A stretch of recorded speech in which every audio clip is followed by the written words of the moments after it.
Un homme ne peut accomplir au-delà de ses rêves.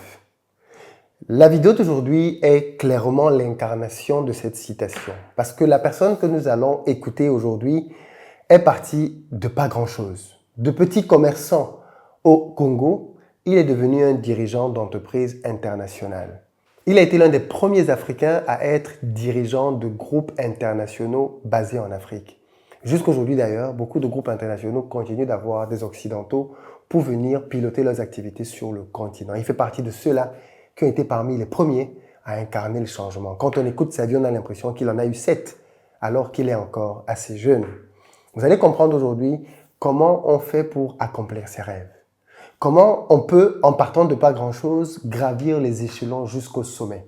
Parce que notre invité du jour est quelqu'un qui littéralement a fait ses classes. Grâce à son travail, à son caractère, mais surtout à sa vision, il est parvenu à battre tous les pronostics. C'est un parcours qui, j'en suis sûr, va vous challenger, qui va vous parler et qui va vous faire croire davantage en vous. Partagez cette vidéo parce qu'elle va aider et édifier un maximum de personnes. On a besoin davantage d'entendre ce genre d'histoire parce qu'elles bâtissent en nous la foi. Elles font grandir en nous le fait de se rendre compte que c'est aussi possible pour nous de faire des choses que l'on entend juste dire chez d'autres. C'est une belle histoire. C'est une histoire qui m'a encouragé, m'a challengé et que je vous recommande vivement. Aujourd'hui, nous allons discuter avec Jean-Claude Tsipama, qui est directeur de banque en RDC et qui va bien évidemment nous parler de son parcours. Comment on fait pour devenir directeur de banque si jeune? Alors même qu'avant ce poste, on a été directeur chez Canal, directeur chez Elsat et à plein d'autres endroits.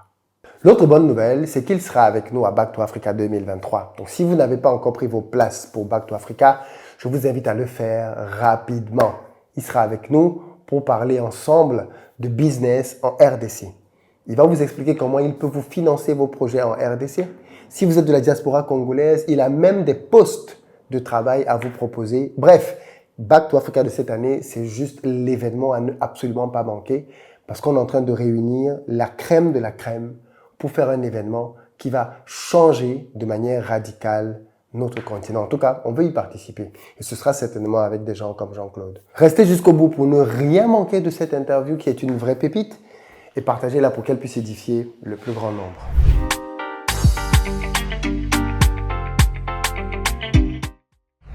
Salut à toi, bienvenue sur ma chaîne, moi c'est Philippe Simo. Ici je te parle de business, de mindset, de gestion des finances. Donc si tu es nouveau ici, je t'invite à t'abonner pour ne manquer aucune de nos vidéos comme celle-ci et à partager massivement autour de toi pour qu'elles aient un impact de plus en plus grand. Je ne t'en dis pas plus, allons écouter Jean-Claude Tsipama pour son parcours exceptionnel. Bonjour Jean-Claude. Bonjour Philippe. Merci beaucoup d'avoir accepté de te prêter à l'exercice de l'interview. Est-ce que tu peux juste commencer par te présenter pour ceux et celles qui ne te connaissent pas encore? D'accord. Mon nom est Jean-Claude Tsipama. Je suis congolais, comme on dit à Kinshasa, de père et de mère. Et je suis né à Lubumbashi, dans le sud de la RDC. J'ai fait mes études en RDC, donc université protestante. Et ensuite, sur le plan académique, j'ai continué au Canada. Et actuellement, je suis doctorant. Je prépare une thèse sur les petites et moyennes entreprises qu'on appelle les Born Global, qui s'internationalisent dans leurs premières années de naissance. Actuellement, je suis directeur général délégué ou directeur général adjoint de Equity BCDC, une banque en RDC, République démocratique du Congo. Avant ça, j'étais chez Telsat, CEO, en charge de l'activité broadband sur tout le continent africain, 42 pays basés à Paris. Avant ça, j'étais chez Canal+, directeur général de Canal+. Avant ça, j'étais chez Digicel. J'ai fait un peu le tour du monde avec Digicel, dans les Caraïbes, Haïti, Australie, Papouasie-Nouvelle-Guinée, Fidji, etc., etc. Je préfère m'arrêter là parce que... Parce que je me suis dit, mais... Sinon, ça va aller encore plus loin, plus loin, plus loin. Oui, parce que si tu te donnes les postes directeur général, il y a plein de postes avant de devenir directeur général. Oui. Donc, ça va être long. Oui, ça va être long. Oui. Merci beaucoup en tout cas, Jean-Claude. C'est un honneur pour nous de t'avoir ici. Merci. Tu l'as dit, tu es né à Lubumbashi et aujourd'hui, tu tu côtoies, on va finalement dire, hein, les sommets dans les différents domaines dans lesquels tu excelles. Est-ce que petit, tu t'imaginais avoir la carrière que tu as aujourd'hui? Oui, C'est vrai? oui. Ok. J'étais un garçon plein de rêves, plein d'ambition. Je me rappelle, dans mon jeune âge, déjà j'ai eu une formation quasiment militaire, une éducation militaire, parce que mon père était un ancien militaire. Il a fait ses écoles militaires en Belgique, et donc il était extrêmement rigoureux, discipliné, etc. Et en tant que fils aîné, donc Oui, la pression. il a matraqué, il a mis la pression, etc. C'est un excellent coach, un vrai mentor qui me parlait, qui dit voilà, un garçon, un homme, etc.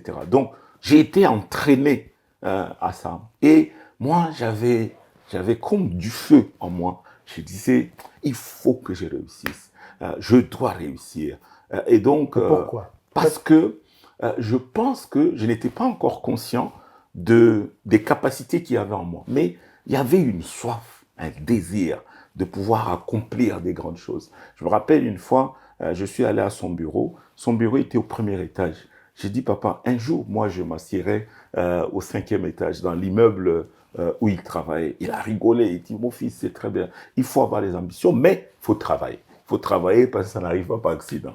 Voilà, donc, moi, j'étais quelqu'un, même à l'église, on peut faire une activité comme ça, on va faire une sortie pour aller évangéliser 100 personnes. Moi, je lui ai dit, mais pourquoi 100? Pourquoi on ne fait pas 2000? Pourquoi on ne va pas 5000? Donc, j'étais En fait, tu vois grand depuis petit. depuis tout jeune. J'étais formaté dans l'éducation. Ça, je pense que c'est important de pouvoir noter le rôle qu'ont eu mes parents. Ma Oui. mère extrêmement rigoureuse. Aussi. Extrême, Wow. extrême. Parce que parfois, le papa est rigoureux, la maman relâche un peu. Non, mon papa était rigoureux, il frappait jamais. Oui. Il parlait. Oui. Mais il y avait des paroles. Hein. Dur. Ah non, non, non, qui te touchaient, tu vas réfléchir pendant un mois.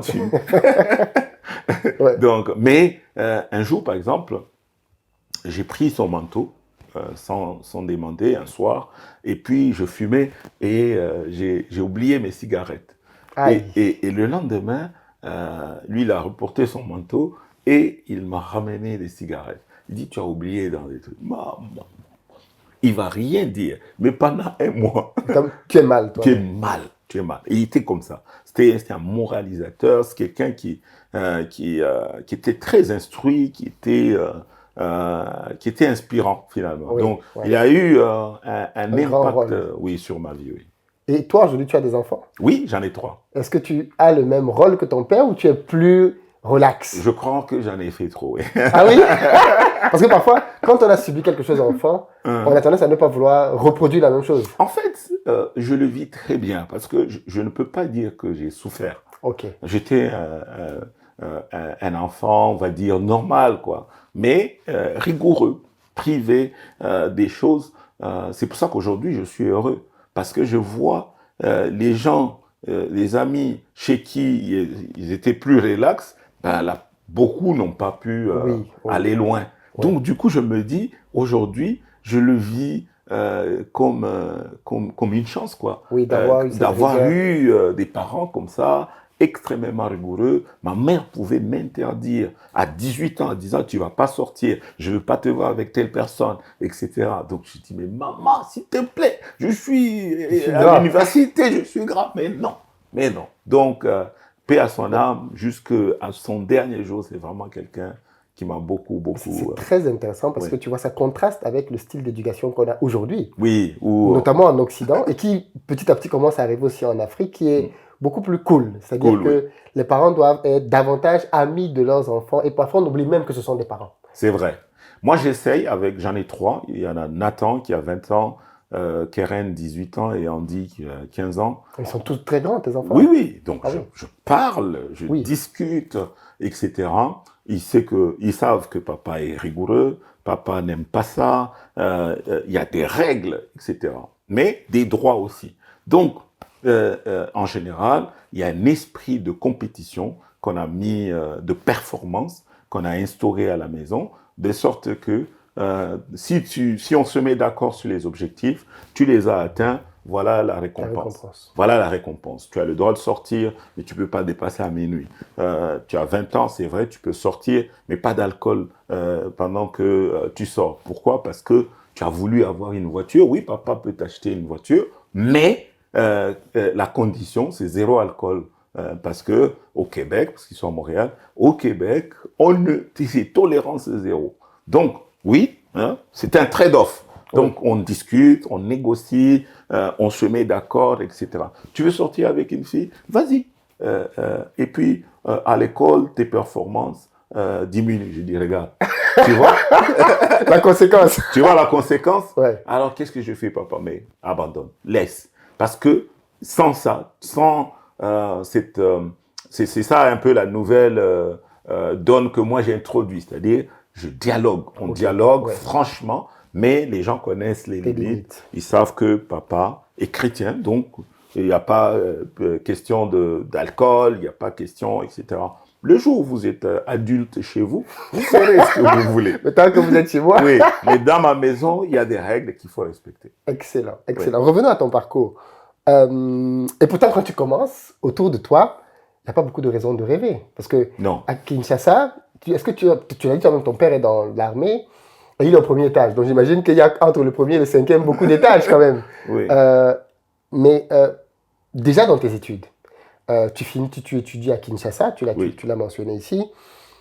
Pourquoi tu vas à l'étranger? Alors, déjà, mon père, il a quitté l'armée.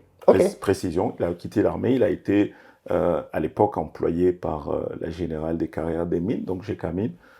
Oui, la fameuse. La fameuse GECAMINE. Il a travaillé là-bas pendant 40 ans. Et 42 ans. Ah oui, donc il a fait toute une carrière. Oui, il a fait une carrière. Il avait quitté l'armée et donc il a travaillé à la GECAMINE. Donc, moi, 90, il y a des problèmes, des troubles à l'université de Lubumbashi. Donc, on suspend les cours, on ferme l'université. Le phénomène Liti Timboka dont on avait parlé, c'est quelque chose... C'était quoi, si tu peux nous rappeler? C'était en 90, des étudiants vont manifester et puis il y en a beaucoup qui ont disparu.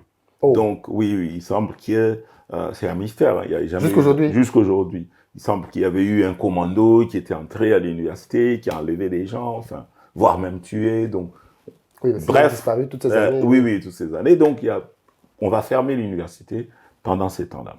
Pourquoi les étudiants revendiquaient quelque chose? Oui, c'était la période de la démocratisation, c'était 90. Oui. Donc, pendant ces temps, les pouvoirs... 90, Mobutu est encore au pouvoir? Oui, Mobutu est encore au pouvoir. Et c'est là qu'au mois d'avril, en 90, il va libéraliser le multipartisme, etc. Et donc, c'est cette période-là. Très agitée. Très agitée, un peu partout en Afrique. Donc, c'est en ce moment-là que l'université ferme. Mon père me dit, bon, dans ce cas-là, il faut que tu ailles étudier à Kinshasa. Donc, c'est comme ça que je suis allé à Kinshasa. Mais avant d'aller à Kinshasa, je suis passé par Mbujimaï, j'ai commencé à faire un peu de commerce, etc. Donc, j'ai passé 6 ans sans étudier. 6 ans sans étudier, j'étais en plein commerce. Jusqu'à ce que... Tu faisais quoi comme commerce? Je vendais tout et de rien. Je vendais les sandales, je vendais des crèmes, je vendais D'où te vient du maïs. Cette appétence pour le commerce alors que toute ta vie tu l'as passé à étudier? Non, parce que même quand j'étais étudiant, mon premier business à faire, je fabriquais des beignets et j'épargnais de l'argent en francs belges. Donc à l'époque... Tu fabriquais des beignets? Oui. Toi-même? Oui, moi-même. Tu fais la farine? Oui. Même jusqu'aujourd'hui, hein, j'ai pas perdu la main. Donc, je suis un excellent, cuistot. Mais d'où te vient l'idée de faire des beignets alors que tu es à l'université? C'est l'esprit. Tu n'as pas honte? Tu te dis, mais parce que faire le commerce à ses camarades, moi je dis ça parce que j'ai été plongeur à l'université, c'est-à-dire que je lavais les assiettes. Oui. Et au début, il y avait une petite gêne, c'est-à-dire qu'on finit de faire l'école avec tous les camarades. Moi, je cours à la pause pour aller au restaurant universitaire pour faire la plonge. Et quand tes camarades avec qui tu discutes en classe arrivent, que c'est toi qui dois les servir, au début, hein, il y avait une petite gêne. Oui. Non? Mais toi, tu as pris l'initiative. Ça veut dire que... Non, ça veut dire quoi? Ça veut dire que quand on a le choix, déjà, moi, j'avais une fibre entrepreneuriale. Ouais. Donc, j'étais quelqu'un qui voulait prendre des initiatives. Je suis un rouge sur le profil psychologique. Donc, je suis quelqu'un qui va toujours de l'avant. Je suis pas gêné, j'ai pas honte, j'ai pas peur. Enfin, je prends des initiatives. Ouais. Ok? Donc, de ce fait-là, je me suis... disons que 90, 91, ça coïncide avec la Gécamine est en train de faire faillite. Donc, mon père n'est plus payé. Voilà, il y a une conjoncture. Oui, il y a une conjoncture morose, difficile. Donc, j'étais obligé de me prendre en charge, on va dire. Oui. Et pendant ce temps, donc, je me suis proposé de faire un peu de commerce. Okay. Et c'est un ami à mon oncle paternel qui me croisera presque au marché en train de faire des courses. Il m'a dit, mais c'est pas possible. Toi, ton papa a travaillé pour une des plus grandes sociétés minières et toi, tu es en train de vendre des trucs au marché. Mais il y a quelque chose qui va pas là. Donc, oui, tu vois que c'est... Ah, il m'a dit, mais... Oui, il y a quelque chose, oui. Il y a quelque chose qui va pas. Il m'a dit, écoute, tu sais, le commerce, c'est très bien. Va d'abord étudier. Quand tu vas finir d'étudier, tu vas reprendre le commerce. Tu vas voir que tu vas faire encore mieux, etc. C'était un conseil très sage. Je l'ai écouté. Finalement, je suis remonté à Kinshasa. Et pendant 6 ans, tu as fait de l'interruption d'études. Oui. Et tu as fait du business. J'ai fait du business. Qu'est-ce que tu retiens de cette période? C'est une période d'apprentissage. Une période de... En plus, tu vendais dans la rue. De déraillement. Ok. Pour moi, c'est une période de déraillement. Okay. Même si ça m'a forgé en termes d'autonomie, de vivre seul, indépendant, je connaissais personne. J'ai appris la langue, le Chiluba, la langue de cette région-là. Donc, je pouvais vivre sans mes parents, sans mes frères, sans etc. Donc, je me suis forgé un vrai caractère. Mais de l'autre côté, c'est que je me suis déraillé. Le train a sorti de son chemin. Et donc, malheureusement, il y a 6 ans qui se sont passés. Donc, quand je reviens à l'université, j'étudiais avec des gens qui étaient 6 ans moins âgés que moi. Oui, forcément. Donc, c'était un peu gênant au début. Et en lingala, on dit « Jissé Aza Mokolo, Jissé Aza Mpaka, Jissé Aza ». Voilà, donc ça veut dire Jean-Claude, il est vieux, il vient de l'arrière-pays, à Outimboka, etc. Donc, les gens se moquaient un peu de moi, mais j'étais tellement conscient du besoin, de la nécessité de retourner à l'école que tout ça, finalement, s'est passé à côté. D'ailleurs, dans ma quête de toujours être devant, j'ai été chef de promotion. Donc, en première année, en deuxième année, en troisième année, en quatrième, jusqu'en cinquième, leader, toujours en avant, etc. Donc, c'est pour ça qu'aujourd'hui, les gens m'appellent toujours président ou chef de promotion parce que c'est les années universitaires. À ce moment-là, je commence à travailler. Dans ma salle de classe, le jour de ma défense de mémoire, l'ancien Premier ministre Mabi Mulumba, professeur, il va apprécier le travail. Il me dit, j'aimerais que tu deviennes mon assistant. Donc, j'ai été recruté dans la salle de classe.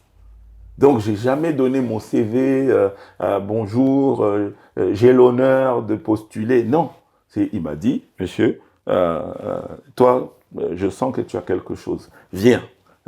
Et tout, et j'étais devenu son assistant. Donc, mon premier emploi, c'est assistant du président de la Cour des comptes. Ah oui, il était déjà à cette époque-là président de la Cour des comptes, oui, et en parallèle professeur. Et un ancien Premier ministre. Ah oui. Il était déjà ancien Premier ministre. Et donc, professeur à l'université. Et là, je vais devenir son assistant. Et ça n'a pas duré longtemps. J'ai fait 1 an. Puis, la société Celtel est venue s'implanter en RDC. Et là, j'ai postulé et j'ai commencé à travailler dans la société de téléphonie mobile. C'est 7 ans plus tard que, après avoir travaillé avec M. Van Daslen, Philippe, ce monsieur-là, lui était parti en Jamaïque dans le groupe Digicel, un groupe irlandais, qui m'appellera en disant « Jean-Claude, en fait, mon surnom professionnel, c'est Warrior ». Ah oui. Ah oui, oui, oui. Okay. C'est lui qui m'avait débaptisé Warrior. Et parce qu'il disait l'infatigable Jean-Claude. Donc, moi, je ne me fatigue jamais. Je ne me fatigue jamais. C'est impossible, c'est rare, c'est difficile. Que tu lâches. Ah, que je lâche. Non, d'ailleurs, un de mes slogans sur les médias sociaux, c'est on ne lâche pas. Donc, ça m'a permis de sortir du pays. Donc, j'ai été recruté par Digicel pour aller travailler en Jamaïque. Wow. C'est comme ça que je quitte le pays. Donc, je Pour la première fois. Pour la première fois. Donc, je vais faire, oui, après, j'étais allé en Zambie pour des vacances ou en Afrique du Sud, mais c'est là, je quitte professionnellement. C'est eux qui ont fait les permis de travail, etc. Je pars comme manager des ventes. J'arrive là-bas en Jamaïque, 3 mois, ils disent non, on s'est trompé. Monsieur, vous avez beaucoup d'expérience, on va me nommer directeur commercial pour Digicel. Et là, on va me transférer en Haïti. Voilà. D'où le séjour dans les Caraïbes. D'où le séjour dans les Caraïbes. Et là, j'étais notamment responsable du produit Caribeflex, qui était vendu dans 24 pays. Qu'est-ce que c'est? C'est un produit de la diaspora. L'entreprise qui t'a recruté fait quoi comme boulot? C'est téléphonie mobile et donc, Internet. Ok.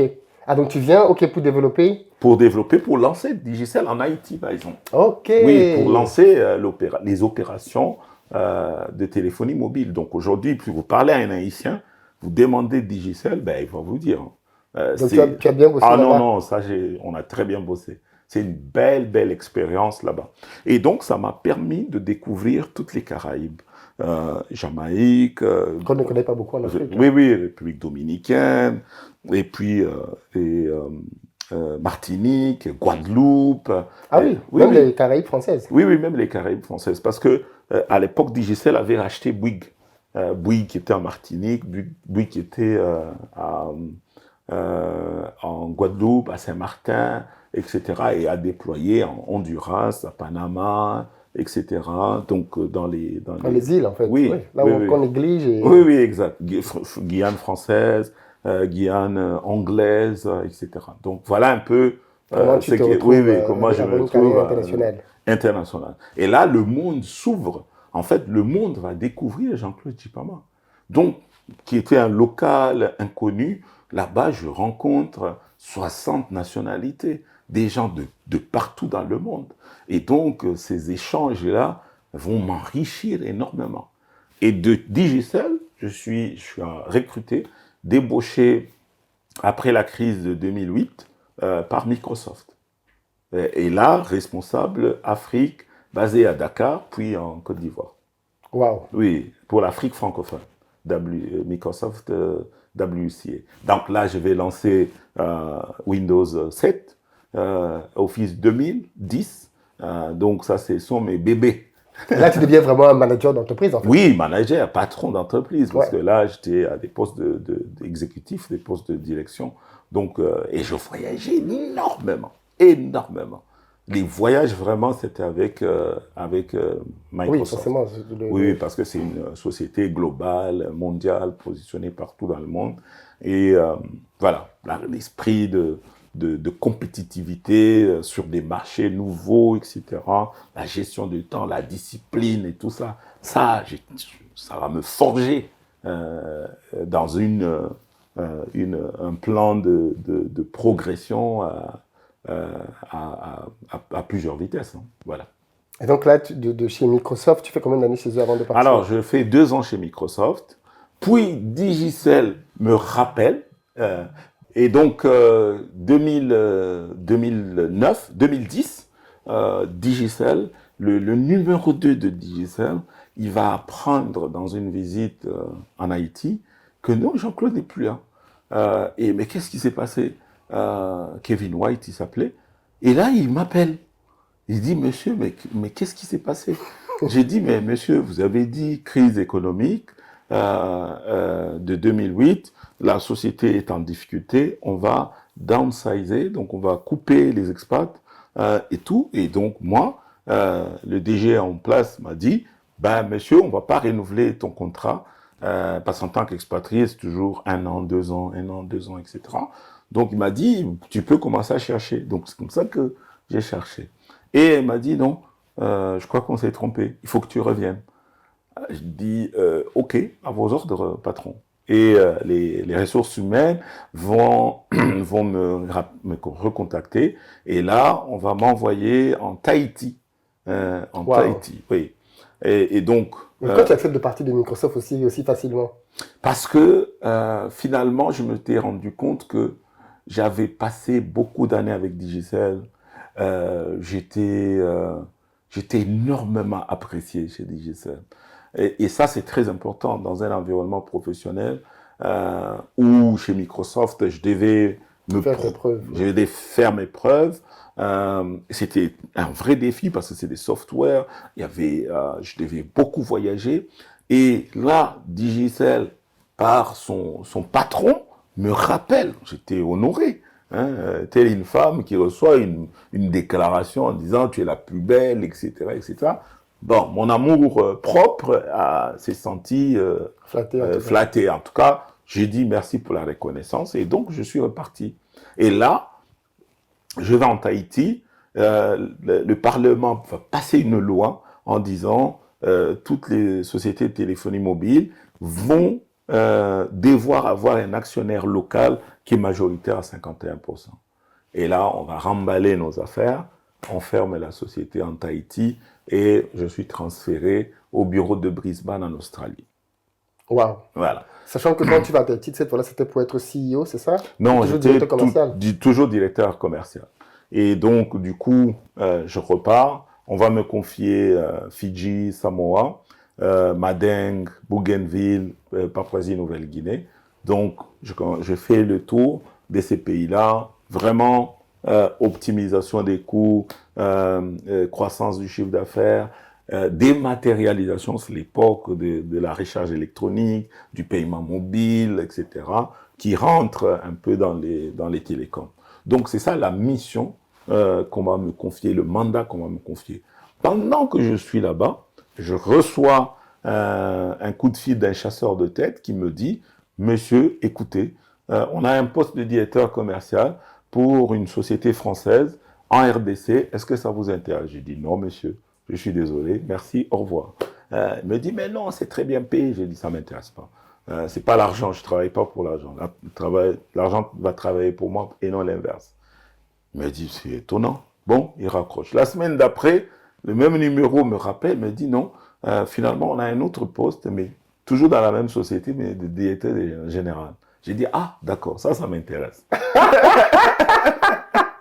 Donc, le premier poste, c'était pourquoi directeur? Directeur commercial. Comme tu étais là, directeur commercial? Oui. Okay. Donc, j'ai dit, non. Moi, j'ai déjà fait 7 ans j'ai fait le tour, oui. Directeur commercial, c'est bon. Je suis formé, j'ai l'expérience. Et donc, j'attends une opportunité et non pas faire marche en arrière, même si c'est pour plus d'argent. Non, je suis j'ai fait le tour. Ouais, j'ai fait le tour. Donc, à partir de ce moment-là... Je veux que tu développes un peu. Qu'est-ce que tu veux dire par « je ne travaille pas pour l'argent » ? Parce que du coup, le salaire, c'est l'une des principales motivations des salariés. Non, c'est pas vrai. La principale motivation, ça doit être l'épanouissement. Ah, tu dis ça doit être, mais je dis dans les faits... Beaucoup de gens acceptent de changer de boulot. Non, pas moi. Parce qu'on leur propose. Oui, pas toi, oui. Mais ce que je constate, c'est que les gens privilégient d'abord le salaire. Okay. Ouais, parce que le salaire, il est court-termiste. Okay. C'est une vision à court terme. Parce qu'aujourd'hui, tu gagnes 5 000 €, on te propose 7 000, tu penses que tu as fait un bon coup. Oui. Mais dans 6 mois, tu vas voir que tes dépenses vont arriver à 7 000 et puis tu en voudras 9 000. Oui. Tu en voudras 10 000. Tu vas arriver à 10 000, tu voudras encore plus. Donc, l'argent, on n'en a jamais assez. On n'en aura jamais assez.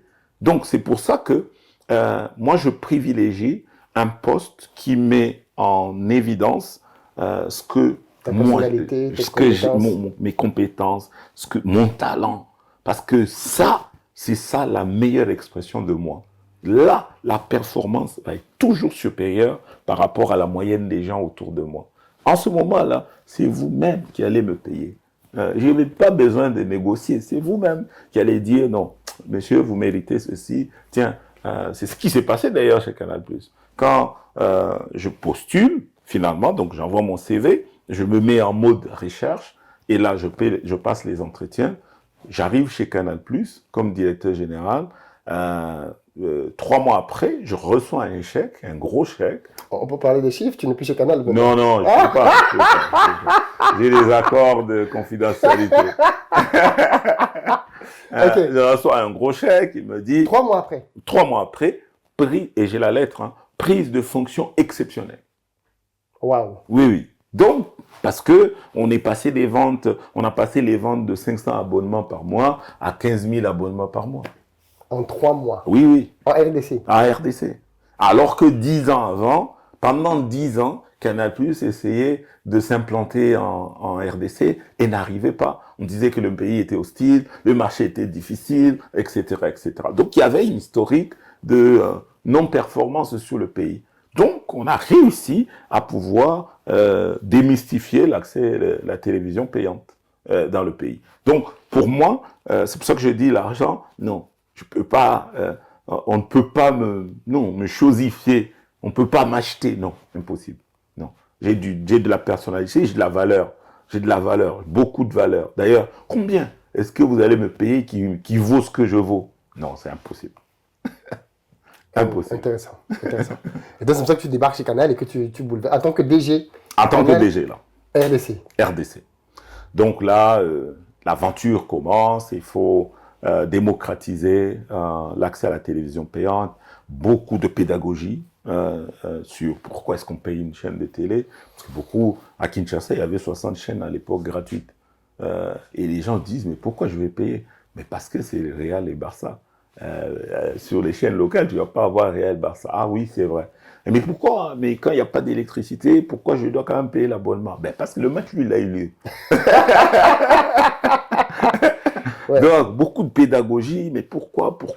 Jusqu'à ce que les gens comprennent que, waouh, la télé, donc c'est ça le modèle économique de la télévision payante. Et là, on va introduire des chaînes de RDC, parce qu'à l'époque, Canal était très ouest-africain. Côte d'Ivoire, Sénégal, Burkina, etc. Donc, Afrique centrale très peu représentée dans les bouquets. Alors que la RDC était le premier pays francophone, et est toujours le premier pays francophone, en nombre en tout cas. Donc, l'expérience Canal+ était pour moi la meilleure expérience professionnelle. Donc, pendant des années, je me suis éclaté. 2013, on va faire une enquête de satisfaction des employés, enquête d'engagement des employés, comme on l'appelait, qui est un des critères pour mesurer la performance d'un DG. Donc, on se rend compte que RDC avait le meilleur taux d'engagement de tout le groupe Canal+ dans le monde. Wow. Oui. C'est-à-dire que les gens étaient prêts à mouiller le maillot pour réussir. Pourquoi? Parce que ça, c'est le rôle d'un leader, inspirer les équipes. Parce que dès que les gens, tu leur sers de modèle, en ce moment-là, ils sont prêts à tout. Ils sont prêts à te suivre. Ils sont prêts... les gens me posent souvent la question, ah mais tiens, dans telle église, on sait que c'est une secte. Mais comment des gens raisonnés sont là-bas? C'est le leadership. Parce que dès que les gens se sont identifiés dans ton leadership, ils sont prêts à te suivre. Advienne que pourra. Ils sont prêts à abandonner, à se sacrifier, à venir à 5 heures du matin au travail, à quitter à 23 heures, à passer des nuits blanches, à aller tout faire et déployer. C'est ça. Donc, c'est la première dimension, en tout cas du leadership, qu'il faut déployer. Et comment on fait ça? Comment on devient ce type de leader? Mais ça s'apprend. Il faut se forger. Il faut d'abord être conscient. Robert Dutton parle de la prise de conscience. Un leader, c'est quelqu'un qui est sur l'estrade. Il est observé. Toujours. Donc, les gens savent comment tu t'habilles. Ils connaissent tous tes vêtements. Ils savent avec qui tu rigoles au bureau, avec qui tu as serré la main. Ils observent tous les moindres détails. Donc, ils savent avec qui tu blagues, avec qui tu vas manger pendant les pauses de midi. Ils savent à qui tu envoies souvent des emails. Les gens observent. Donc, dès qu'ils sentent qu'il y a des partis pris dans l'organisation, c'est terminé. Tu as éteint ton leadership. On sait que, c'est bon, c'est les gars des gens de France, ils se parlent qu'entre eux. Ou bien c'est les gens de telle école, et puis ou c'est des gens de telle tribu, etc. Mais un leader et un vrai, c'est celui qui va fédérer les gens, qui va les inspirer. En fait, je ne suis pas d'abord votre patron, je suis votre rôle modèle. Je suis le modèle. Voilà, vous devez vous projeter en moi. En me regardant, vous dites, voilà ce que je veux devenir. En ce moment-là, tout ce que tu leur demandes de faire, ils vont faire. En fait, c'est par l'exemplarité. C'est par l'exemplarité. Donc, c'est pour ça qu'on dit que the leader is like always on stage. Donc, tu es surélevé. Si tu as porté les chaussettes Tout bleues, est visible. tout est visible. Les gens savent que tu as porté les chaussettes bleues. Les gens voient tous les petits détails. Donc, c'est cette prise de conscience. Ensuite, s'équiper. Comment, il y a beaucoup de formations de comment je passe de boss à coach. Il y a gestion par le tableau de bord, l'écoute active, l'impartialité, la justice, etc. Tous ces principes-là, tous ces habilités-là, les gens vont les observer et vont s'assurer que tu n'as pas de parti pris, que tu n'as pas, etc. Tu es un juste juge, voilà, au sein de l'organisation. Donc, dès que les gens ont coché toutes ces cases-là, là, ils peuvent transpirer pour toi. Voilà ce qui s'est passé chez Canal+. Et tu fais combien d'années chez Canal? 5 ans. J'ai fait Canal+, 5 ans.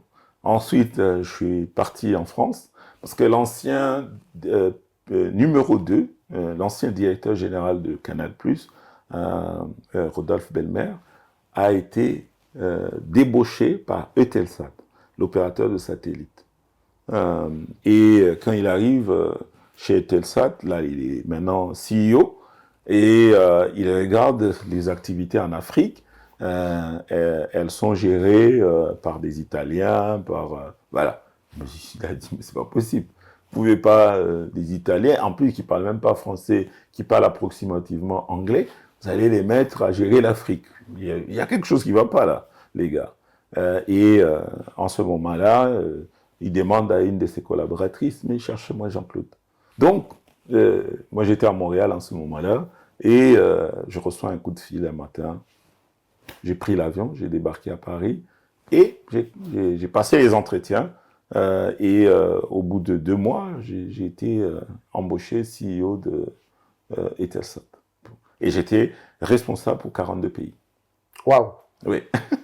Ok, ça n'a plus rien à voir avec CEO en RDC. Là, pour le coup, c'est 42 pays africains. Oui, 42 pays africains. Pour juste comprendre, que représente Eutelsat? C'est une grosse boîte? C'est la première boîte de satellite en Europe. Ah oui. C'est la 3e au monde. Les 2 premières sont américaines. Eutelsat, c'est 40... avant que je ne quitte, on était à 44 satellites. Un satellite, c'est à peu près 400-450 millions d'euros. Et eux, ils en ont 44, 45, à peu près. Bon, aujourd'hui, ils sont arrivés à peu près 50. C'est les chiffres d'affaires en milliards d'euros. Il y a plusieurs milliards d'euros. Donc, c'est une vraie boîte. Et comment il entend parler de toi? Mais parce que à l'époque de Canal+, la RDC était devenue tellement performante que la majorité des directeurs de vente de tous les pays venaient en RDC pour voir comment expliquer un pays, entre guillemets, paumé, hein, qui peut, du coup, comme ça, devenir un des pays les plus performants sur le plan commercial. Donc, les gens commençaient à voyager vers la RDC. Et lui, en tant que patron, il voit que la ligne budgétaire des budgets, c'est RDC. RDC. Mais qu'est-ce qui se passe en RDC? Il voit les contributions de la RDC dans le groupe Canal+, en tout cas à l'international, petit à petit, commencer à décoller. Donc, il y a un intérêt. Mais c'est qui gère pour nous là-bas? Et un jour, il m'a fait venir à Paris, il m'a invité, je suis allé le voir. Là, je parle du grand patron, hein, Bertrand Meilleux à l'époque. Monsieur Bertrand Meilleux. Donc, il m'a invité dans son bureau, organisé par Sophie Guess à l'époque, et ils me reçoivent avec tous les honneurs. Il n'y avait pas beaucoup de gens hein, qui avaient été invités comme ça. Donc, du coup, ça marquait la haute direction du groupe Canal+, sur les performances que j'avais. Donc, c'est resté comme ça. Et en ce moment-là, j'ai décidé de faire mon MBA à l'université de McGill, au Canada. Donc, j'allais de temps en temps. Et donc, du coup, beaucoup de sujets de réflexion stratégique sur le groupe Canal+. Et du coup, pour des questions de stratégie, avec qui discuter de ça? le PDG. Donc, j'étais souvent avec lui, discutant sur la stratégie, les orientations, les nouvelles avenues pour les années à venir, stratégiquement parlant. Donc, du coup, j'étais devenu un interlocuteur, on va dire, voilà. Et c'est comme ça que, quand lui est nommé PDG de Telsat, il s'est souvenu de moi. Il a dit, mais je connais un garçon qui peut faire l'affaire. C'est comme ça que, voilà, ça s'est passé. Waouh. Ok. Pendant ce temps-là, j'avais fait une pause et je suis allé aider ma femme à lancer sa marque de vêtements. Ah, ok. Oui, Tu quittes ton poste de directeur à oui, Canal. oui. Parce que ma femme s'était beaucoup sacrifiée pour moi. J'ai fait 14 pays. Donc, j'ai résidé dans 14 pays. États-Unis, Canada, Australie, Haïti, Sénégal, RDC, donc Côte d'Ivoire, etc. Donc, pendant ces années-là, ma femme me suivait. Les enfants étaient tout jeunes. Donc, elle a sacrifié toute sa vie professionnelle pour moi. Donc, je lui avais promis de pouvoir m'investir à mon tour dans son projet professionnel. Donc, c'est comme ça que chez Canal+, j'avais estimé que j'étais à la fin d'un cycle. Oui, c'est vrai, il y avait des propositions pour aller notamment dans les Caraïbes ou bien aller dans d'autres pays, mais ça ne m'intéressait pas. En tout cas, j'avais demandé une mise à disposition, une séparation à l'amiable, ce qui fut fait. Et puis, je suis parti et je suis allé aider ma femme à lancer sa marque de vêtements. Aujourd'hui, elle habille la femme du Premier ministre au Canada, elle commercialise dans 16 pays, etc. Donc, c'est une designer talentueuse. Aujourd'hui, elle fait la une des magazines, elle passe à la télé, les grands journaux comme Globe and Mail ont fait des articles sur elle, des journaux télévisés comme RDI, ils ont fait des émissions sur elle, etc. Donc, vraiment, j'étais fier. Donc, c'est pendant ce temps-là, Ok. c'est pendant ce temps-là que je reçois Eutelsat. Eutelsat, la proposition d'Eutelsat. Et je décide de venir m'installer à Paris. Voilà. Donc du coup, et là par contre, comme elle a lancé son business, elle ne peut plus venir te suivre. Non. Par contre, avec les enfants, on s'était déjà mis d'accord. Oui. C'est plus compliqué parce que les enfants étaient maintenant à l'école secondaire, ils avaient grandi. Et en 2012, on avait conclu que, bon, maintenant, on ne se déplace plus. Papa, si tu as des missions professionnelles, c'est toi qui pars et puis tu viens nous retrouver. Pourquoi le Canada? Parce que c'est le havre de paix. C'est notre havre de paix. Ok. On a été dans 80 pays. 80 pays. 80 pays. On a visité, vécu. J'ai 14 permis de conduire, by the way. Donc, 14 permis de conduire. oui. Partout, tu fais ton permis. Oui, bien sûr, parce que en tant que commercial, il faut aller sur le terrain, il faut soi-même sentir la vibration du pays. C'est au volant. Hein. Quand tu es au volant, un bon commercial, tu vas sur le terrain, tu apprends des nouvelles langues, tu discutes avec les gens, etc. Donc c'est comme ça que ça s'est passé. Donc pour moi, on a eu à benchmarker, on a comparé des pays comme l'Australie, par exemple, on n'a pas aimé du tout. C'est trop loin.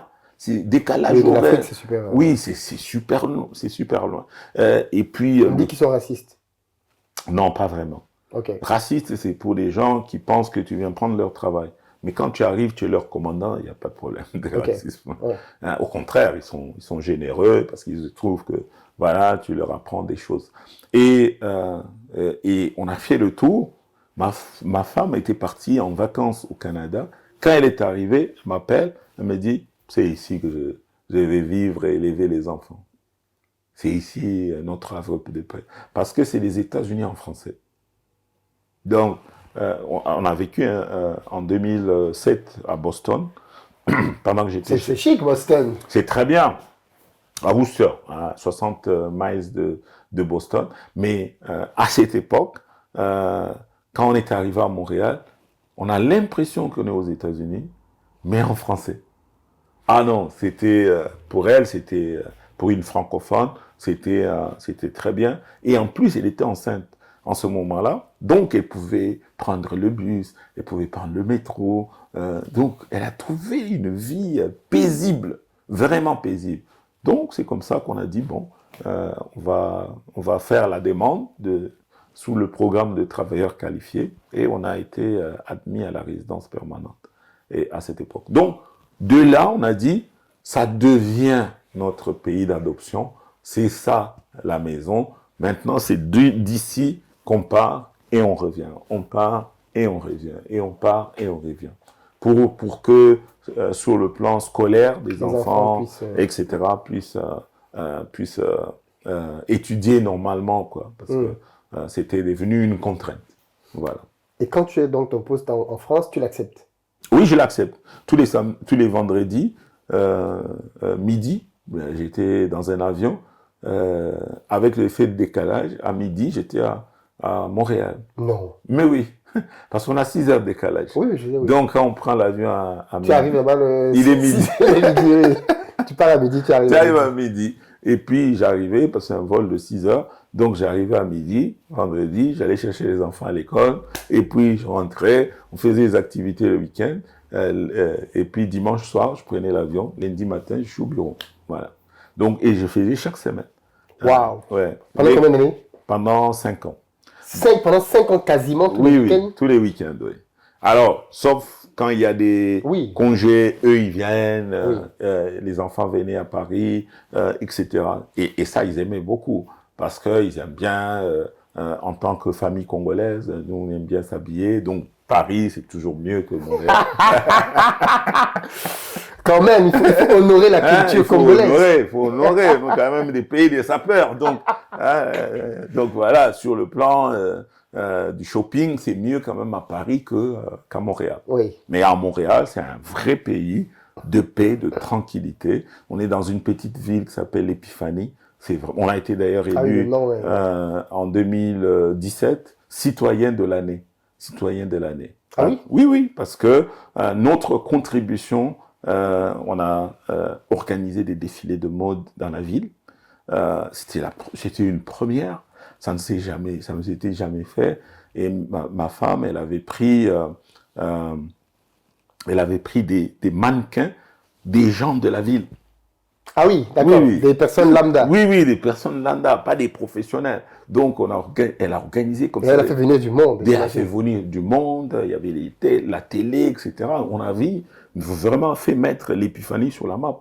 Donc, du coup, et quand on a commencé à exporter, le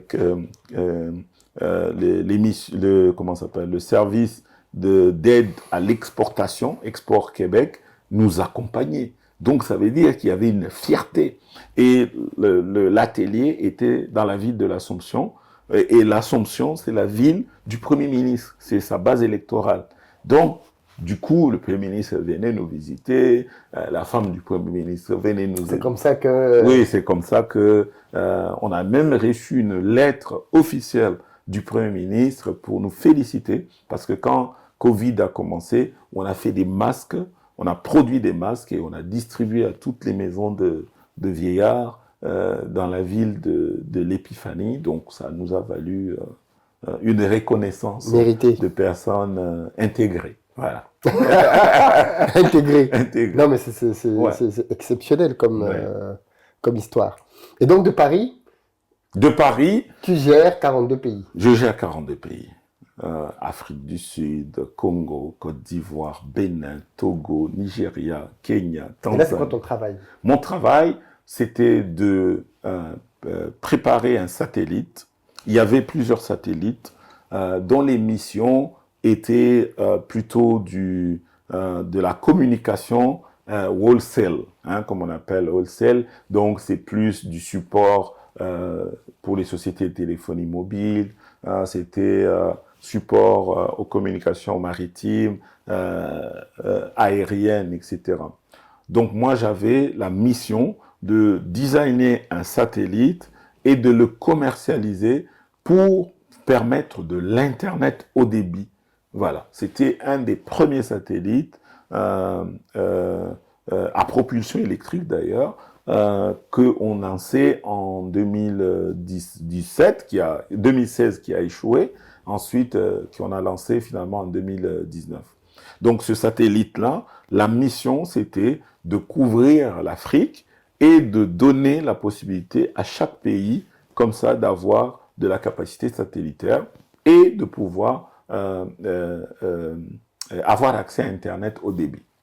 Est-ce que c'est vrai, petite parenthèse, que les pays africains payaient une fortune tous les ans pour pouvoir avoir accès aux satellites, notamment pour la téléphonie et même pour Internet, et que Kadhafi aurait un peu foutu en l'air tout ça en créant un satellite pour l'Afrique? Non, non, non. Tu as entendu cette histoire? Oui, oui, mais ça, c'est des légendes, ça n'a pas de tête, ça n'a pas de queue.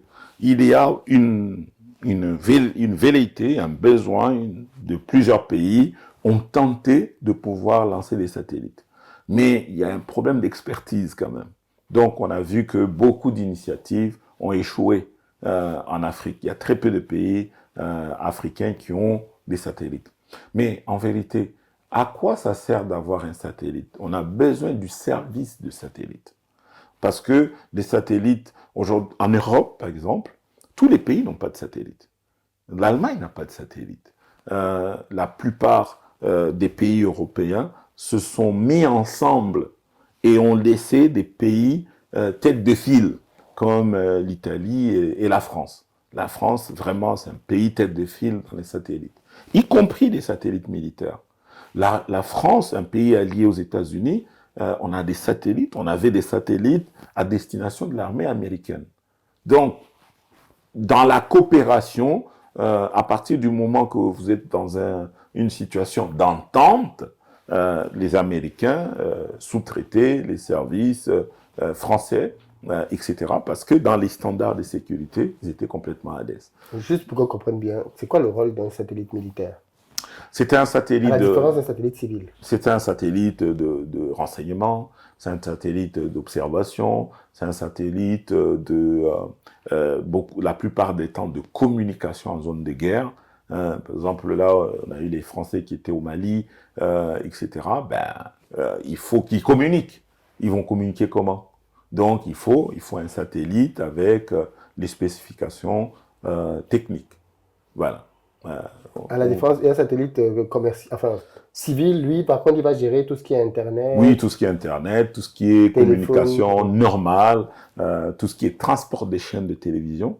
Parce que si vous êtes à Kinshasa ou à Lomé ou à Cotonou, quand vous regardez France 2 ou vous regardez CNN, il faut bien que CNN soit transporté par satellite jusqu'à ce que il y ait un satellite qui couvre le pays et au sol, vous puissiez avoir l'équipement de décryptage de ce satellite-là. Ok. Oui, donc on fait les transports des chaînes aussi, oui. des chaînes de télé. D'accord. Ouais. Et Telsat, lui, c'est vraiment la partie... C'est ça son core business. Il envoie ses satellites pour pouvoir diffuser... Pour proposer des services de communication maritime. Vous êtes dans un bateau, vous communiquez comment? Vous êtes dans un avion. Aujourd'hui, vous voyagez, vous avez le Wi-Fi, n'est-ce pas? Oui. Mais par satellite. C'est par satellite. Donc, on va déployer des satellites, on va installer des équipements de réception par satellite, des équipements mobiles qui permettent, parce que l'avion bouge à chaque fois, il y a des satellites qui doivent se relayer pour prendre en charge l'avion jusqu'à destination. Donc, ces services-là, ensuite, il y a des services de... Voilà, je suis un opérateur relais, parce que c'est pour ça que parfois, à certains endroits, tu ne captes plus le Wi-Fi. Exact, oui. Et après, tu commences à capter. Donc, en fait, tu as basculé sur un autre satellite. Tu as basculé sur un autre satellite. Donc, ça veut dire qu'il y a des ententes qui se font avec des gros distributeurs. Par exemple, Panasonic, c'est un des gros distributeurs des capacités satellitaires à destination de Air France, à destination des Lufthansa. Oui, en fait, c'est ça, c'est qu'il y a des sociétés dont le but c'est d'avoir des satellites et d'autres dont le but c'est de pouvoir distribuer. C'est les distribuer, oui. À chacun son métier. Excellent. Exact, ouais. D'accord, donc toi tu vas travailler pour Eutelsat avec pour but de pouvoir faire quoi en Afrique? Donc, justement, connecter l'Afrique. Ah, oui, okay. Connecter l'Afrique. Donc, briser la malédiction de le manque de connectivité sur le continent, parce qu'on avait des taux d'accès à Internet très, très, très faibles à cette époque, et donc il fallait un satellite. Pendant que la fibre se déployait au sol, pendant que les opérateurs téléphonie mobile se déployaient, il fallait un complément parce qu'il y a des zones économiquement qui ne peuvent pas être couvertes par la fibre, ni par si vous allez dans les forêts, par exemple, du Mayombe, en RDC, ben, il n'y a pas de... économiquement, on ne peut pas mettre une antenne là-bas. Ça n'a pas d'intérêt. C'est pas rentable. Donc, du coup, un satellite, on avait un BIM, on avait un faisceau à destination de cette zone, mais comme la zone est grande, donc ça peut également desservir les gens qui sont même à 2 ou à 3 dans un village. Waouh. Ouais.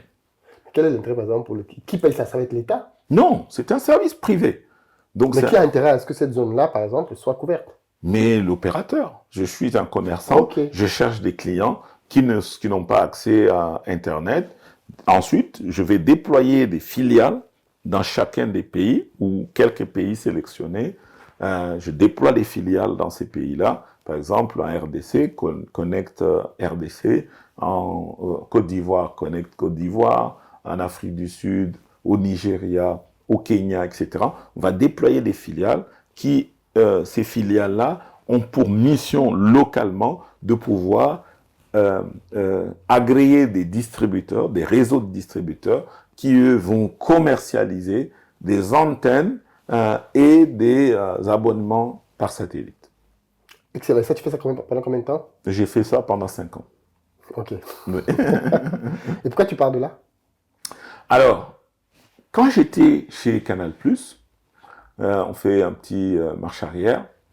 2015, je vais croiser un monsieur qui s'appelait Dr James Mwangi, qui était le groupe CEO d'une banque kenyane. Et il venait en RDC, en ce moment-là, il venait pour finaliser une transaction de Equity qui rachetait une banque allemande, la banque Procrédit. Et pendant qu'il était là, il va voir que dans le pays, il y a beaucoup Canal+ partout. Il voit Canal+ partout. Il demande, mais c'est quoi Canal+? Pourquoi il y a Canal+ partout? On lui a dit, non, c'est l'équivalent de DSTV dans les pays anglophones. Il dit, oui, mais dans les pays anglophones, il n'y a pas DSTV comme ça partout. Pourquoi ici, il y a trop de Canal+ comme ça, etc. Donc, les responsables qui étaient là à l'époque leur dit, mais tiens, ça tombe bien, parce que c'est notre client. Donc, si vous voulez les rencontrer et discuter. Et c'est un Congolais qui est à la tête de cette société. En plus, voilà, je vais le rencontrer. Donc, je vais le voir. Je discute avec lui, il me pose beaucoup de questions sur la pénétration du marché, la stratégie qu'on a mis en place pour arriver à ce modèle-là. Et 2 mois plus tard, je reçois une offre pour devenir membre du conseil d'administration de la banque. Sur la simple base de la stratégie de tes résultats? Oui, ce qu'il a observé et ce qu'on a eu comme discussion, il a dit non, il faut que tu entres au conseil. Il faut que tu... Je dis, mais je n'ai pas d'expérience bancaire. Il a dit, justement, on a besoin des gens qui ont une autre perspective pour venir nous aider, nous partager leur expérience. Donc là, 2015, je rentre au conseil d'administration de la banque. Equity. Et là, je fais mon tour. Je continue à travailler chez Canal+, parce que Canal+ ne trouvait pas qu'il y avait de conflit d'intérêts, et Telsat non plus, ne trouvait pas qu'il y avait de problèmes. Donc, pendant toutes ces années, tous les 3 mois, je vais à des conseils, à des boards, donc à des conseils d'administration d'Equity, j'assiste là-bas, etc. Pendant 1 ou 2 jours et tout. J'assiste à des assemblées, je me familiarise, etc. Maintenant, 2020, Equity va racheter une autre banque, la banque belge de 112 ans. Quand elle rachète cette banque-là, il fusionne avec son ancienne filiale, ça devient une grosse banque, la deuxième du pays. Donc, pendant ce temps, il va me poser la question un jour en disant, mais monsieur, est-ce que t'es pas fatigué de travailler en Europe, etc., à voyager dans le monde entier, t'as pas besoin de contribuer un peu à ton pays, etc. Bon, à 50 ans, on commence Oui, à se poser d'autres questions. à se poser d'autres types de questions. Je me dis, bon, oui, je voulais être CEO, je voulais voyager dans le monde, je voulais. Maintenant, j'ai tout accompli. Maintenant, peut-être que c'est l'heure d'aller contribuer, apporter ma pierre à mon pays. C'est comme ça que 2021, au mois de février, j'ai été nommé directeur exécutif d'Equity BCDC. Juste avant de parler un peu d'equity, j'ai une question à te poser qui pour moi est très importante. Comment tu expliques que beaucoup de boîtes internationales, quand il s'agit de se développer sur le continent africain, ne donnent pas la chance à des locaux pour être CEO? Parce que toi-même, tu l'as dit tout à l'heure, on envoie des Italiens qui ne parlent ni le français, ni l'anglais, être CEO dans un pays dans lequel ils ne connaissent ni la culture, ni les habitudes. Et pourtant, beaucoup de boîtes continuent de faire ça aujourd'hui. Pourquoi, d'après toi? Pour moi, c'est une question de dynamique au sein de chaque boîte. Il y a beaucoup de boîtes européennes ou internationales. Ça dépend beaucoup de la culture d'entreprise. Et ça dépend beaucoup des dirigeants. Ce n'est pas que des gens, enfin, c'est mon avis, hein, c'est pas que des dirigeants ne font pas encore confiance. Oui, il y a un problème de confiance qui peut régner. Au Québec, il y avait des Caucasiens qui me disaient, mais vous savez, moi, c'est la première fois de voir un Noir. J'ai 62 ans, mais c'est la première fois de côtoyer un Noir, de discuter comme ça avec un Noir. Donc, un monsieur comme ça, vas-y imaginer confier sa boîte à des Noirs. Donc, c'est pas que il n'a pas confiance, mais il a juste peur. Une peur non justifiée parce que il a vécu dans un environnement fermé. Et la plupart des grands groupes, on va retrouver des actionnaires hyper puissants, influents, mais qui ont encore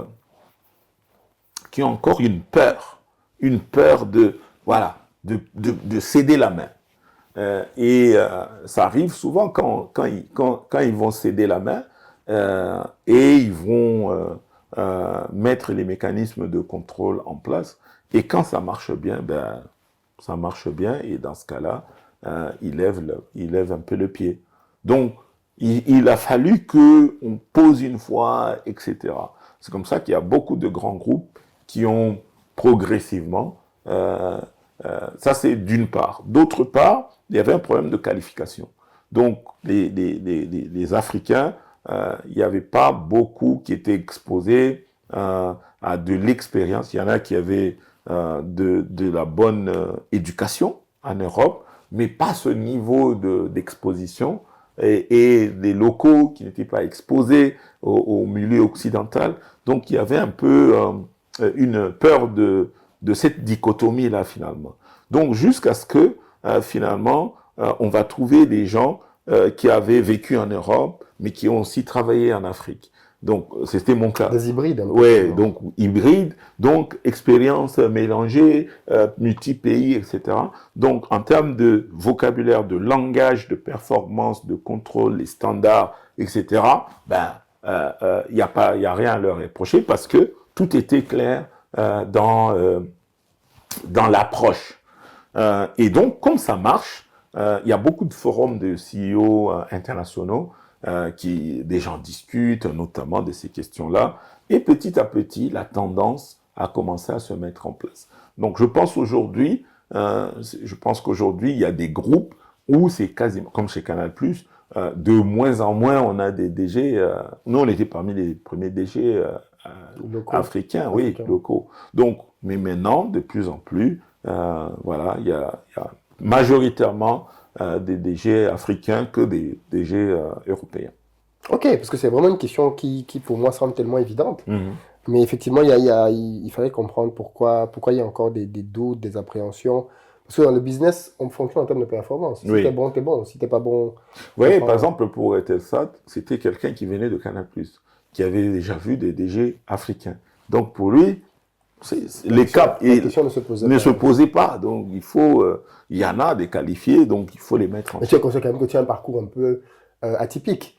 tu es quitté de l'Afrique pour les Caraïbes. Ça veut dire que tu n'es pas venu en France. Non, mais c'est vrai. Ouais. Tu as fait tes armes dans les Caraïbes. Tu as eu une opportunité qui t'a ramené en Afrique. Et tu as fait une rencontre depuis l'Afrique et c'est peut-être tout ça aussi qui fait que ton profil soit vraiment exceptionnel. Parce qu'à 50 ans, tu as été CEO de plusieurs boîtes. C'est juste très, très rare. Faut le reconnaître. Et aujourd'hui, dans la banque. C'est la grâce de Dieu. Oui, c'est la grâce de Dieu. On est d'accord. Dans la banque, aujourd'hui, un univers que tu découvres donc depuis quand même quelques années maintenant en participant au board, je pense que tu as comme fini par comprendre le business model et diriger une banque. Oui. Alors, l'expérience a commencé dans les conseils d'administration, c'est organisé en comité.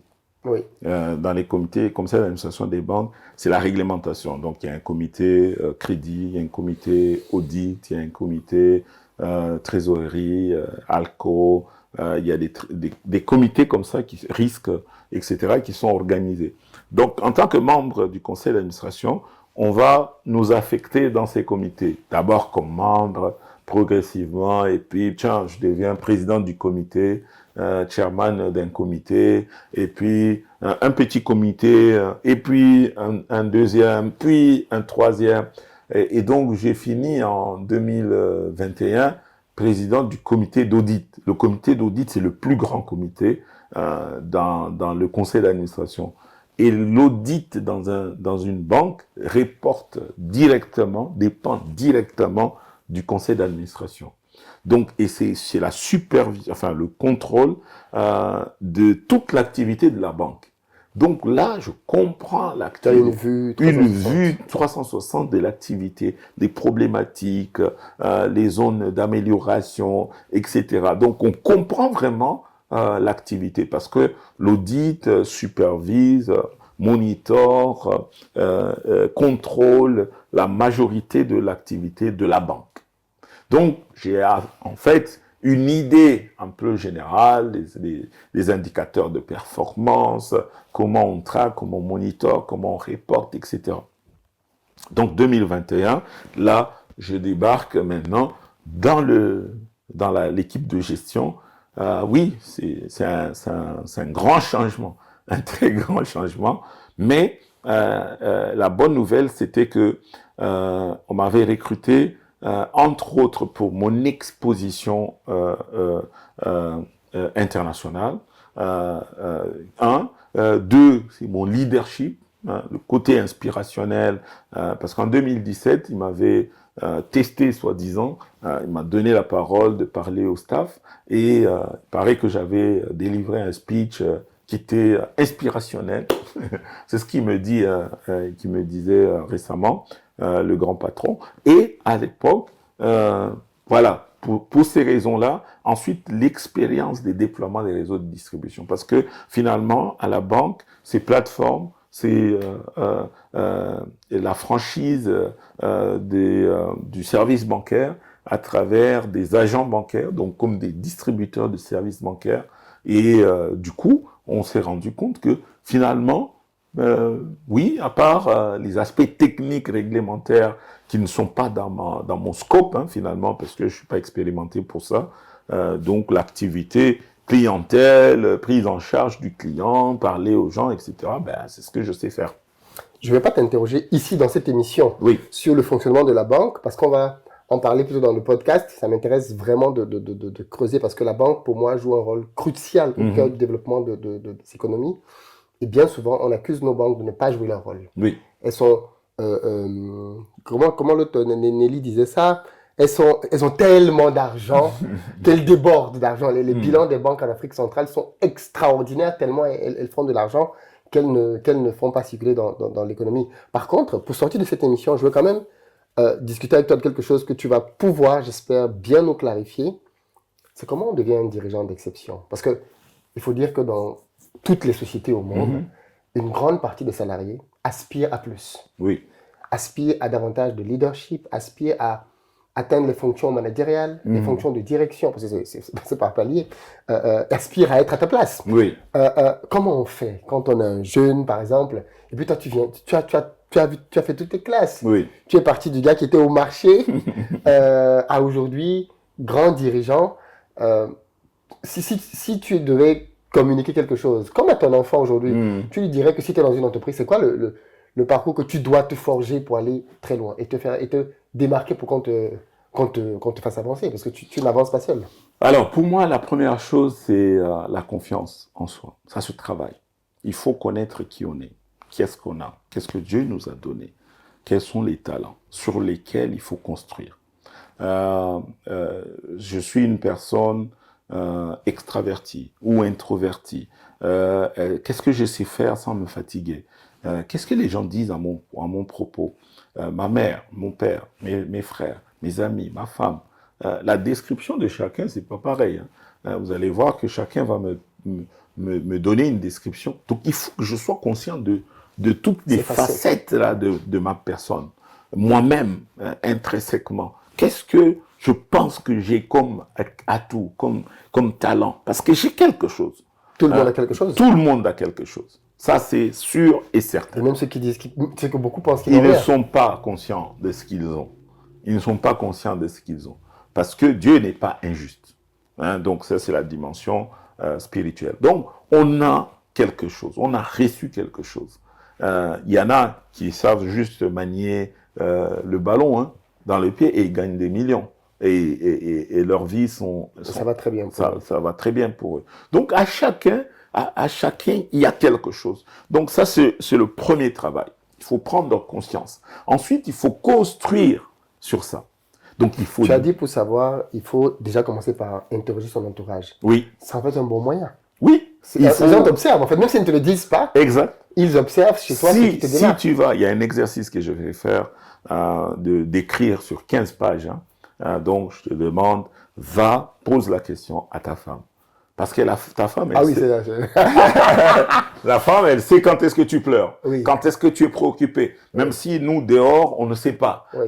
On ne sait pas, on te voit toujours souriant, etc. Oui. Mais ta femme, elle sait. Oui. Ta mère, elle sait. Oui. Quand tu laisses les habits par terre à la maison, ou bien quand tu es impatient, la nourriture n'est pas préparée, ta maman, elle sait. Ton frère, il sait. Un jour, j'ai dit à mes enfants, écoutez, Nathan, Karen, c'est l'anniversaire d'Andy, on va lui acheter, je propose des chaussures, parce que je sais qu'il aime les chaussures. Son frère a dit, non papa, c'est pas les chaussures, c'est tel jeu vidéo. J'ai dit, non, Nathan, non. Il dit, papa, c'est toi, tu connais pas Andy. Moi, je te dis. Oui. Il m'a défié. Ouais. Donc il y a une dimension de proximité qui va lui donner une perspective différente de la mienne. Donc, et il faut interroger ces gens-là. Ouais. Il faut interroger les proches, les amis, le pasteur à l'église, le collègue de travail, le manager au travail. Donc, chacun va donner une perspective et écrivez ça. Écrivez. Donc, si tu m'écoutes, écris. Ce travail va le faire sur 15 pages. Donc, 15 pages. 15 pages. Raconte ta propre histoire. Ensuite, raconte-la sous le nom de quelqu'un qui t'inspire. Trouve-moi le nom de la personne à qui tu veux ressembler. La réussite telle que tu l'as définie, elle est représentée par qui? Elle est personnifiée par qui? Donc, il faut que tu dises, moi, oui, si c'est Jean-Claude, ben c'est Jean-Claude. Donc, dans ce cas-là, tu vas raconter ton histoire en empruntant le prénom de Jean-Claude. Tu dis, voilà, j'ai interrogé la maman, ma mère, elle dit Jean-Claude est comme ça. C'est comme si tu deviens un reporter. Tu sors de toi-même, tu interroges les gens et c'est très puissant. Ah oui. Je vous assure, c'est très puissant. Quand vous avez écrit comme ça, mais tout votre profil ressort. Tout ce qui est, etc. Maintenant, sur ça, on va construire. On va établir un objectif. Dans 1 an, dans 5 ans, dans 10 ans, qu'est-ce que tu veux accomplir au regard du potentiel qui est en toi? Maintenant, on va faire l'analyse des écarts sur le plan professionnel. Qu'est-ce que je veux être directeur général? Est-ce que tu sais les compétences de directeur général? Quelles sont les compétences que toi, tu as aujourd'hui? Un des meilleurs guides pour ça, c'est Lominger. Lominger, c'est le leadership architecte. Il a défini 67 compétences pour devenir un excellent CEO. Donc, les 67, il faut les maîtriser. Elles sont regroupées dans une matrice de 9. Donc, de 9 cases. Donc, en partant de ce qui est compétences techniques, compétences de manager, compétences de dirigeant. Ce qui est facile à implémenter, moyen extrêmement difficile. Donc, on va se trouver dans la dernière case, c'est pour les dirigeants, et c'est très difficile, notamment. Ouais, c'est le coin. Et le coin, voilà, c'est ça. Une des compétences de dirigeant. En fait, il faut le dire, devenir dirigeant, c'est pas facile. Non, c'est un parcours. Ouais. Il faut travailler dur. Ouais. Habilité politique, organisationnelle. C'est ça que tu disais, ça c'est l'un des trucs difficiles. Ça, c'est un des trucs difficiles. La vision, communiquer la vision de l'organisation, toute la réflexion stratégique de l'organisation, embarquer les équipes dans un chemin sur une année, 2 ans, 3 ans, 5 ans. On fait des plans à 5 ans. Tous les ans, on doit les actualiser. Donc, il faut se projeter. Donc, il faut être capable de laisser un peu les day-to-day. Le quotidien, aller dans la stratégie. Et dans la stratégie. Donc, c'est quelque chose, pour moi, c'est la deuxième étape. Donc, tu as fait le recensement de c'est quoi ta destination? Où est-ce que tu veux aller? Oui. Où est-ce que tu veux aller? Si je dois aller à l'aéroport. Je sais que l'aéroport est à 30 km d'ici. Moi, je vais à pied. À pied, un homme normal, il marche à 5 km à l'heure. Donc, il faut que je marche à 6 heures. Si mon vol est à 15 heures, donc il faut que j'arrive au moins 2 heures avant. Donc, ça veut dire qu'il faut que je parte à bonne heure. Donc, je ne vais pas porter des chaussures mocassins. Donc, je vais porter des chaussures de sport. Ouais, je vais prendre ma bouteille d'eau. Je vais prendre mon sac. Peut-être aussi mes écouteurs. Donc, ça veut dire que je me suis équipé pour la destination. Tout à fait. C'est très important. Donc, mais c'est pareil, le voyage professionnel, c'est comme ça. Donc, si je connais ma destination, alors je vais calibrer l'effort aujourd'hui pour arriver là où je vais. Si je ne connais pas la destination, ben, je vais me promener ici, je vais me balader. Les gens vont me poser la question, comment ça va? Oui, ça va bien. Ah, ça va. Nous, là, nous en forme, etc. Et puis, voilà, le temps passe. Mais si je connais que je dois prendre un avion à 15 heures et que je dois partir, bonjour monsieur, bonjour, je suis désolé, vraiment je suis occupé, j'ai une destination à atteindre. Donc, en ce moment-là, on n'est plus concentré. Troisième chose, il faut être discipliné. Maintenant, discipliné pour s'assurer que mes objectifs que je me suis fixés, je dois absolument les accomplir.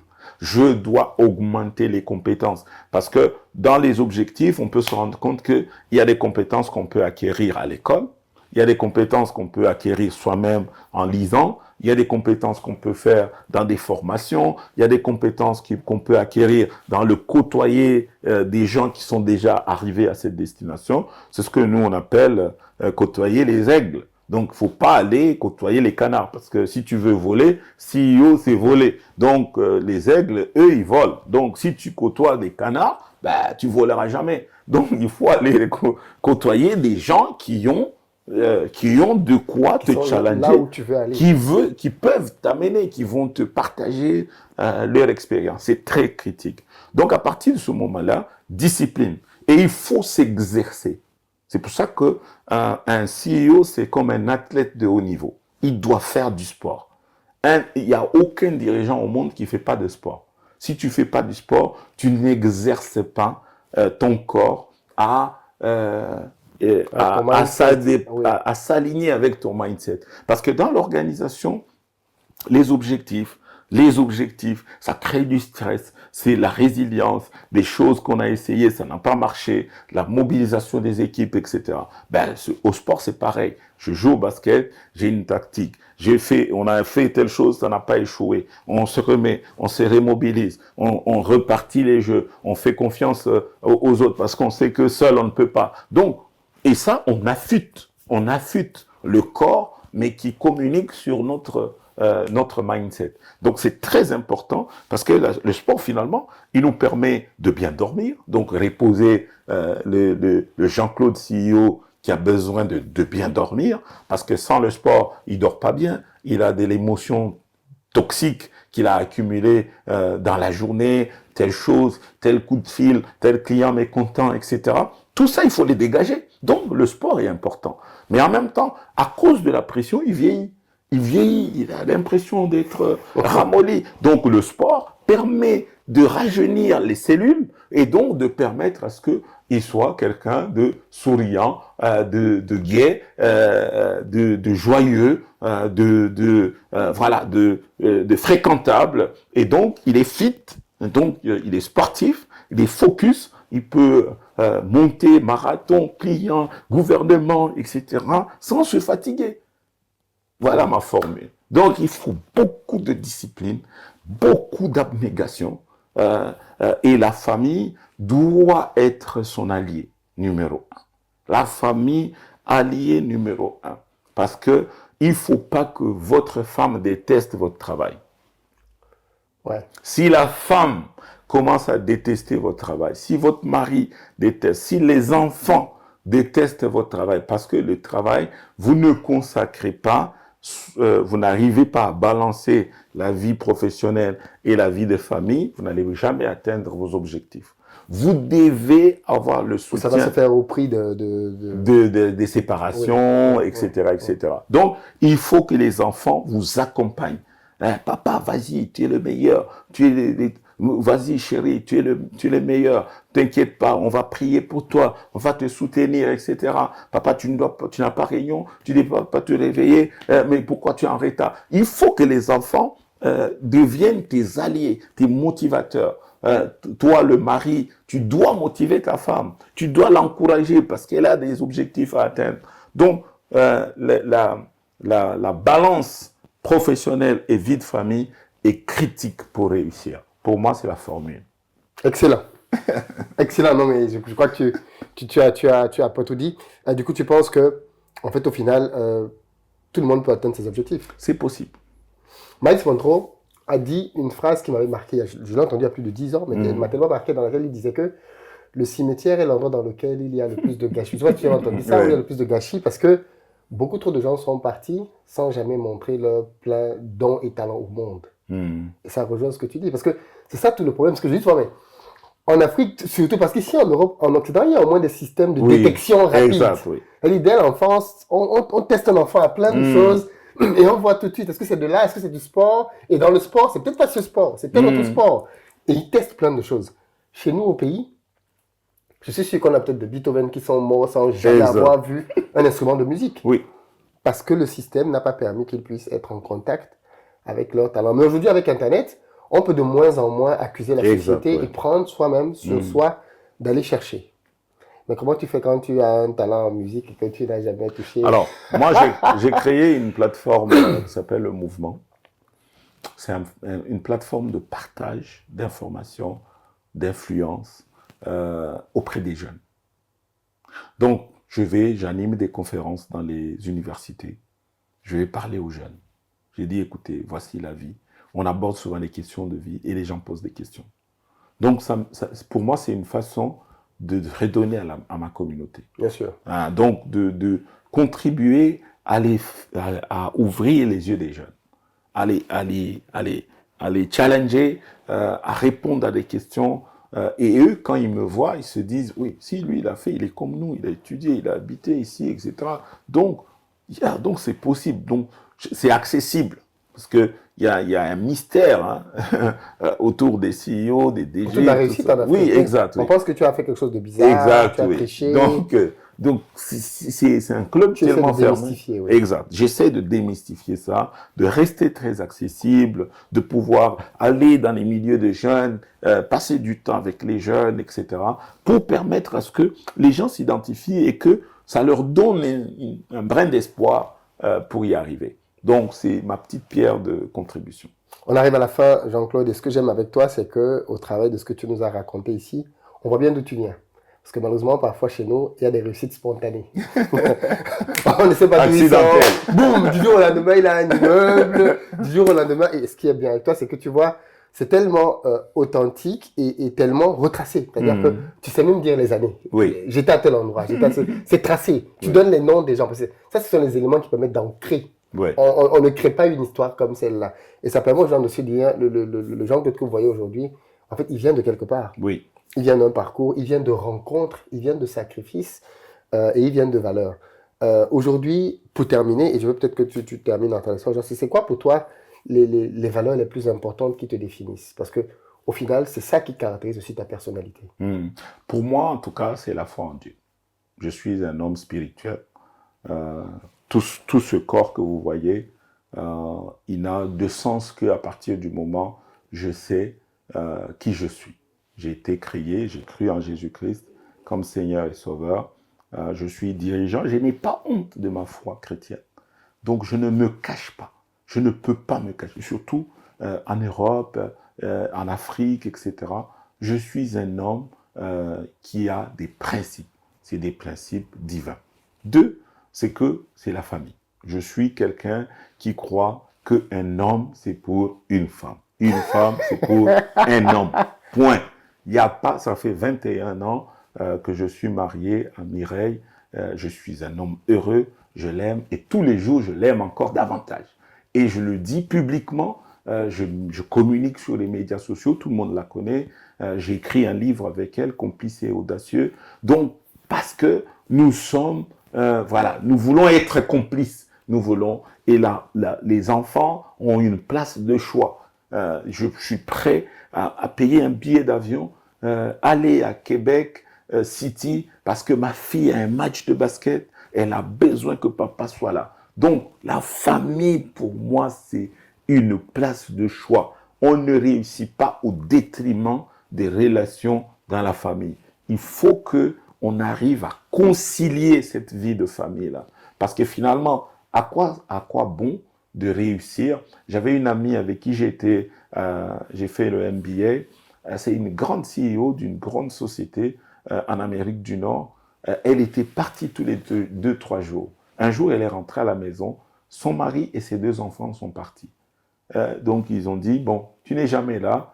On préfère être une vie sociale normale sans toi et ne pas espérer regarder chaque fois à la porte. Est-ce que maman est venue? Est-ce que maman est venue? Est-ce que maman est venue? On a tous pleuré pour elle parce qu'elle vivait des moments difficiles. À quoi bon réussir comme ça? Non.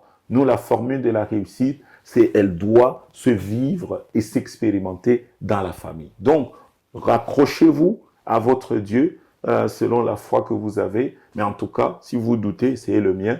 Et ensuite, la famille, une seule femme, un seul mari, aimez vos enfants. Dites-leur, nous les Africains, on a du mal à dire « je t'aime », à dire aux enfants « tu es le meilleur, tu es beau », etc. Toutes les pensées limitantes, toutes les croyances limitantes viennent de l'éducation. Une partie vient de l'éducation qu'on a reçue. On entend tellement des choses négatives à l'extérieur. Papa ne m'a jamais dit que j'étais beau. Maman ne m'a jamais dit que j'étais la meilleure.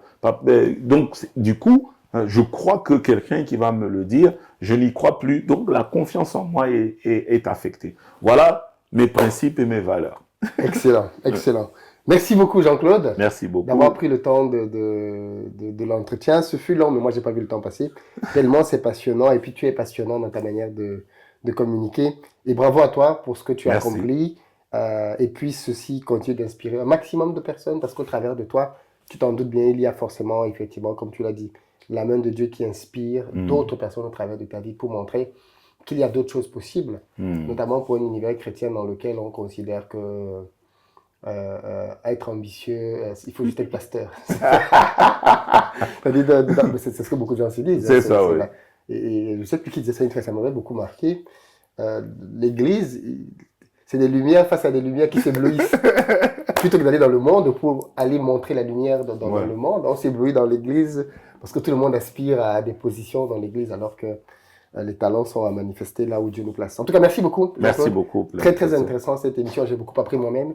Et j'espère que vous aussi, vous avez été édifiés par ce passage. On te souhaite beaucoup de courage dans ta banque et on parlera certainement à d'autres occasions de d'autres sujets. Merci beaucoup.